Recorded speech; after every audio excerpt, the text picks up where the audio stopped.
વડોદરાના છાણીમાં બેફામ ડ્રાઇવિંગે નિર્દોષનો જીવ લીધો। છાણી રોડ પર કોન્ક્રીટ મિક્સર મશીનની અડફેટે બાઇક સવારનું મોત થયું। છાણી પોલીસે ઘટના સ્થળે પહોંચી કાર્યવાહી શરૂ કરી। મૃતદેહને પોસ્ટમોર્ટમ અર્થે સયાજી હોસ્પિટલમાં ખસેડવામાં આવ્યો। બાઇક સવાર કોણ હતો, ક્યાંથી ક્યાં જઈ રહ્યો હતો તે દિશામાં તપાસ હાથ ધરાઈ છે। કોન્ક્રીટ મિક્સરના ચાલક વિરુદ્ધ ગુનો દાખલ કરી કાયદેસરની કાર્યવાહી આરંભાઈ। समाचार મહેસાણાથી ઊંઝા એપીએમસીની ચૂંટણીનું આજે પરિણામ। ઊંઝા એપીએમસી હાલ ખાતે મતગણતરી શરૂ। ખેડૂત વિભાગના 20 ઉમેદવારો અને વેપારી વિભાગના 16 ઉમેદવારોનું ભાવિ નક્કી થશે। ગઈકાલે મતદાન યોજાયું હતું। ખેડૂત વિભાગના 258 મતદારો અને વેપારી વિભાગના 782 મતદારોએ મતદાન કર્યું હતું। એપીએમસીની સત્તા કોને ફાળે જાય છે તેના પર સૌની નજર છે। संवाददाता केतन जोड़ाई गया है लाइव तमनी पासेथी વધુ जानकारी लईए। केतन, ऊंझा एपीएमसी चूंटणीनुं આજે મહત્વપૂર્ણ દિવસ, શું વિગતો?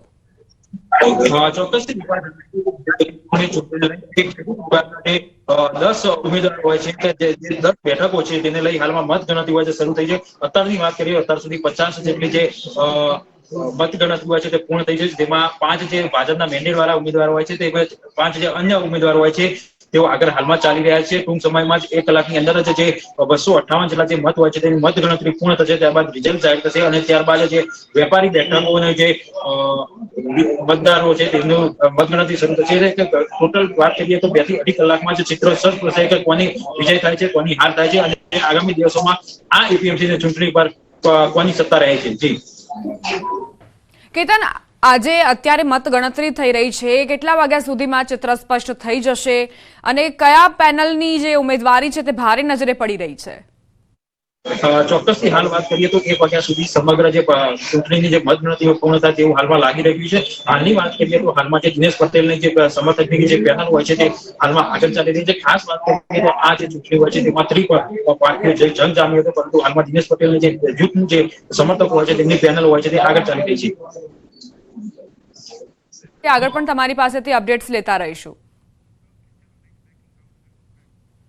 સમાચાર ભાવનગરથી જહાજમાંથી દરિયામાં કેમિકલ છોડાયું। તળાજાના સરતાનપરનો દરિયાકાંઠો કેમિકલ યુક્ત બન્યો। અલંગમાં જહાજમાંથી કેમિકલ છોડાયું। 10 ગામોના દરિયામાં જોવા મળ્યું કેમિકલ। અલંગ, મેઠવડા, સરતાનપર સહિત 10 ગામોના દરિયાનું પાણી કેમિકલ યુક્ત બન્યું। દરિયામાં કેમિકલને લીધે અનેક જીવોના મોત થયા। દરિયામાં કેમિકલ છોડતા માછીમારો મુશ્કેલીઓમાં મુકાયા છે। દરિયામાં કેમિકલના કારણે માછીમારોની બોટ, માછલી પકડવાની જાળને પણ નુકસાન। સ્થાનિકોએ તળાજા મામલતદારને ઘટના અંગે જાણ કરી, છતાં તંત્રના કોઈ અધિકારીઓ ઘટના સ્થળે નથી આવ્યા।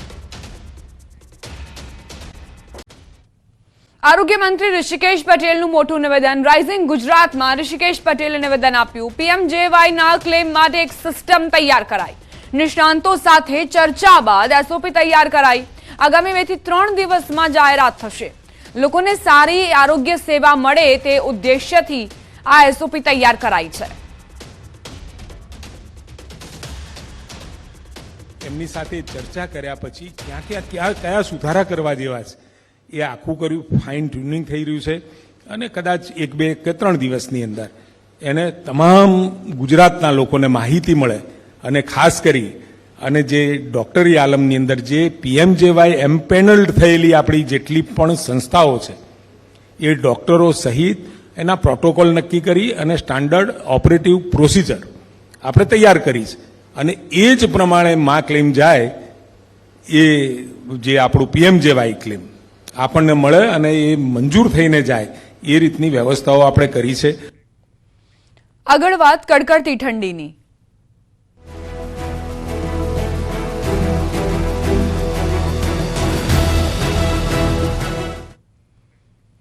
સતત 6ઠા દિવસે ગુજરાતમાં કડકડતી ઠંડીનો પ્રકોપ રહ્યો।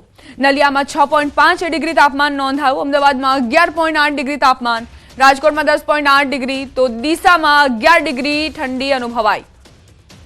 ખંભાતમાં 9.5 ડિગ્રી તાપમાન તો અંબાજી મંદિર ખાતે 8.9 ડિગ્રી તાપમાન નોંધાયું।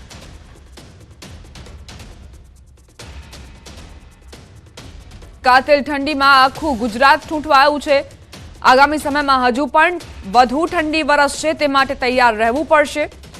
સતત 6ઠા દિવસે નલિયામાં 6.5 ડિગ્રી તાપમાન નોંધાયું છે। અમદાવાદમાં 11.8 ડિગ્રી તાપમાન નોંધવામાં આવ્યું છે. તો આ સ્થિતિ અલગ અલગ વિસ્તારોની વાત કરીએ તો લોકો તાપણાનો સહારો લઈને કડકડતી ઠંડીથી રાહત મેળવવાના પ્રયત્નો કરી રહ્યા છે. ઠંડી અંગે હવામાન વિભાગની આગાહી. સૌરાષ્ટ્રમાં ઠંડીનો ચમકારો રહી શકે. તાપમાન વધવા છતાં પવન રહેતા ઠંડીનો અનુભવ થઈ રહ્યો હોવાનું અનુમાન હવામાન વિભાગે જણાવ્યું. આ ઉપરાંત આગામી 5 દિવસમાં વાતાવરણમાં ફેરફાર થઈ શકે છે. मौसम शुष्क रहेगा अगले 7 दिन तक और जो लघुत्तम तापमान है इसमें ज़्यादातर परिवर्तन नहीं होने का पूर्वानुमान दिया गया है और इसमें जो सबसे कम तापमान रिकॉर्ड हुआ है नलिया में है जो गुजरात रीजन में 7.8 डिग्री सेंटीग्रेड रिकॉर्ड हुआ है और अहमदाबाद में जो लघुत्तम तापमान रिकॉर्ड हुआ है वो 14 डिग्री सेंटीग्रेड है. રાજસ્થાનમાં કડકડતી ઠંડીથી અનેક શહેરોમાં જામ્યો બરફ. આબુ પણ થીજી ગયું. પહાડી વિસ્તારોમાં હિમવર્ષાના કારણે દેશના ઉત્તરીય રાજ્યોમાં શિયાળો તીવ્ર બની રહ્યો છે. આખું ભારત થરથર ધ્રુજી રહ્યું છે. એમાં પણ એમપી, અયોધ્યા, કાનપુર, આબુમાં ઠંડીએ 13 વર્ષનો રેકોર્ડ તોડ્યો છે. રાજસ્થાનના મોટાભાગના શહેરોમાં તાપમાન -, ડિગ્રીમાં પહોંચી જતા ઘરથી લઈ મેદાન સુધી ચારે બાજુ બરફની ચાદર પથરાઈ ગઈ છે. શેખાવતીના ફતેપુર, સિકર સહિતના શહેરોમાં પારો શૂન્ય અથવા માઇનસમાં ગગડી જતા લોકો રીતસરના ધ્રુજી ગયા છે. માઉન્ટ આબુમાં પણ જમ્મુ કાશ્મીર જેવી ઠંડી પડી રહી છે. આબુમાં પાંદડા પર બરફ જામી ગયો છે. માઉન્ટ આબુમાં કાતિલ ઠંડીએ લોકોને ઠૂંઠવી નાખ્યા. તાપમાન ફરી 2 ડિગ્રી ગગડતા લોકો તાપણાનો સહારો લેતા નજરે પડ્યા. માઉન્ટ આબુમાં ઘણા સ્થળોએ બરફ જામી ગયો છે. મેદાની વિસ્તારોમાં પણ બરફની ચાદર જોવા મળી. આ તરફ ઠંડીની મજા માટે મોટી સંખ્યામાં લોકો આબુ તરફ ઉમટી પડ્યા છે. પ્રવાસીઓને માઉન્ટ આબુમાં હાલ હિમાચલ અને કાશ્મીર જેવા વાતાવરણનો અનુભવ થઈ રહ્યો છે. હોટેલો પર અને રસ્તા પર પ્રવાસીઓ બરફ સાથે આનંદ માણી રહ્યા છે. રાજસ્થાનના ઝુંઝુનુમાં છેલ્લા 4 દિવસથી ઠંડીનું જોર યથાવત છે. સતત ઠંડો પવન ફૂંકાતા ઠંડીમાં વધારો થયો છે. હવામાન વિભાગે 19 ડિસેમ્બર સુધી કોલ્ડ વેવની આગાહી કરી છે. સતત શીત લહેરના કારણે લોકો ઠંડીથી બચવા માટે તાપણાનો સહારો લઈ રહ્યા છે. જરૂરી કામકાજ વગર લોકો ઘરની બહાર નીકળવાનું ટાળી રહ્યા છે. ઉત્તર પ્રદેશના સરહાનપુરમાં ચોરીની વધુ એક ઘટના. દુકાનમાં તસ્કરે કર્યો હાથફેરો. દુકાનના કાઉન્ટર પર રહેલી રોકડની ઉઠાંતરી કરીને ચોર ફરાર. ચોરી કરતો શખ્સ સીસીટીવીમાં કેદ. ઉત્તર પ્રદેશના જાલૌનમાં દુકાન પર ત્રાટક્યો તસ્કર. કન્ફેક્શનરીની દુકાનમાં ઘૂસી કિંમતી સામાન અને રોકડની કરી ચોરી. પોલીસે સીસીટીવીના આધારે શખ્સને પકડવા તજવીજ હાથ ધરી. સુરતના નાની નરોલી ગામેથી દીપડાનું કરાયું રેસ્ક્યુ. વાંકલ વન વિભાગની ટીમે દીપડાનું રેસ્ક્યુ કરી પશુ ચિકિત્સા કેન્દ્ર ખાતે સારવાર કરાઈ. શેરડીના ખેતરમાં બીમાર હાલતમાં દેખાયો હતો દીપડો. રાજસ્થાનના દોસામાં કૂવામાં પડેલ સાપનું કરાયું રેસ્ક્યુ. ગ્રામજનોને કૂવામાં 2 થી 3 જેટલા સાપ દેખાતા ભયનો માહોલ સર્જાયો. સર્પ પ્રેમી યુવકને બોલાવી સાપનું રેસ્ક્યુ હાથ ધરાયું. યુવકે કૂવામાં ઉતરી સાપનો બચાવ્યો જીવ. Video viral.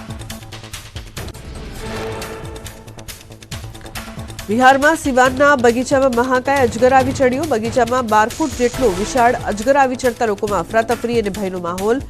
મહાકાય અજગરને જોવા લોકોની ભીડ ઉમટી. વન વિભાગે રેસ્ક્યુ કર્યું.